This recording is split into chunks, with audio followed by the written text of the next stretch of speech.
συγκεκριμένες κινήσεις. Θα το δείτε, ελπίζουμε να σας αρέσει. Έχουμε ετοιμάσει και κάποια χριστουγεννιάτικα τραγούδια για εσάς.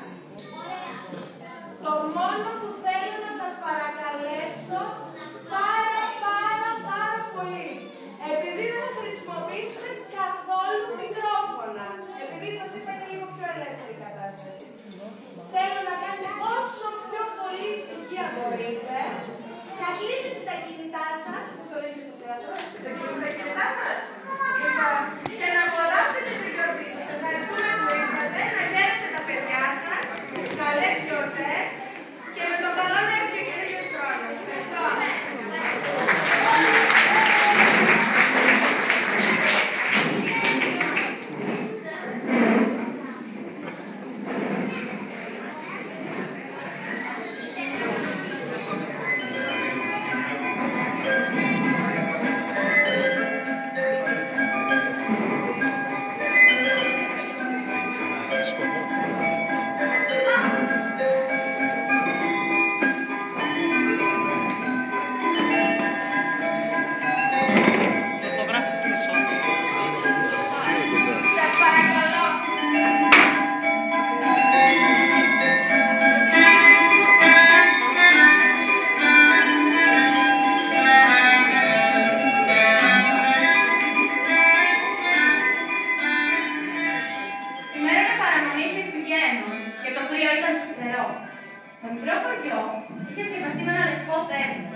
Τα παιδιά, όπως συνηθίζετε, μαζεύονταν παρέες για να πούνε τα σκάλια.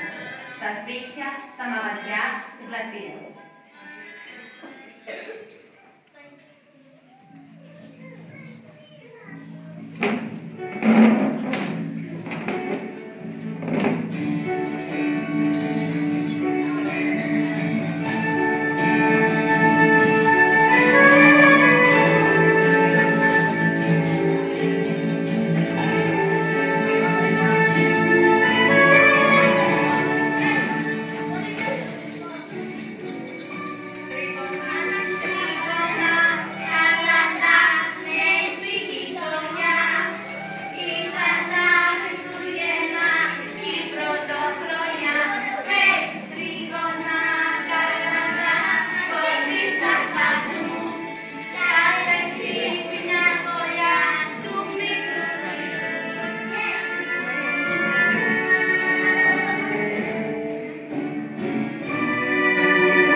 μόνος του να στέκεται στην πλατεία.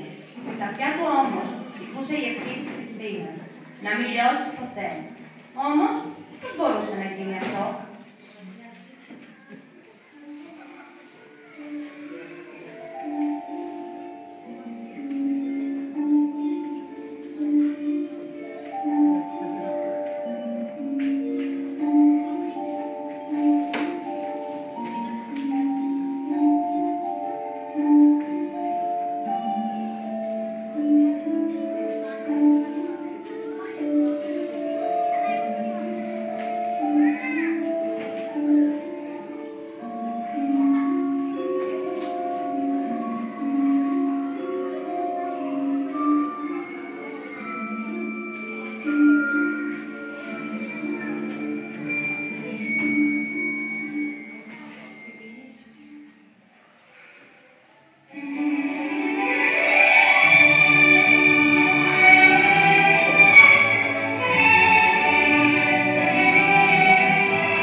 Περπάτησε μέρες πολλές, ώσπου έφτασε σε ένα παράξενο και τρομακτικό μέρος. Ήταν ένα μαγεμένο δάσος, όπου ζούσαν μαρμαρωμένα χριστουγεννιάτικα δέντρα. Μια ιστορία λέει πως κάποτε μια μάγισσα που μισούν τα Χριστούγεννα με ένα μαγικό της μαρμάρισε όλα τα δέντρα.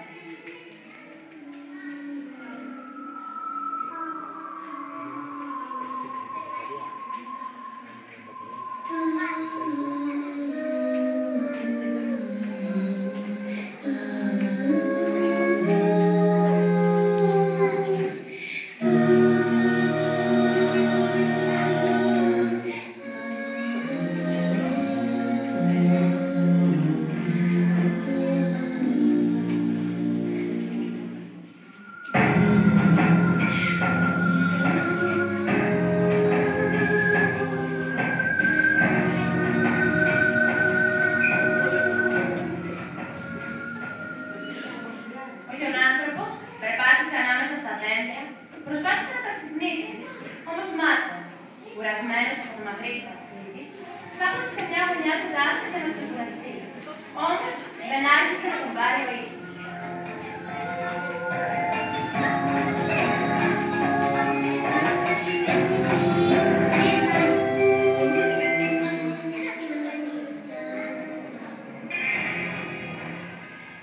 Ώσπου ξαφνικά κάποιος εμφανίστηκε στο δάσος. Ήταν ο βασιλιάς Ήλιος με τις ακτίνες.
έτσι, ξέσπασε μια φοβερή μάχη ανάμεσα στις ακτίνες του ήλιου και τους χιονολιβάδες.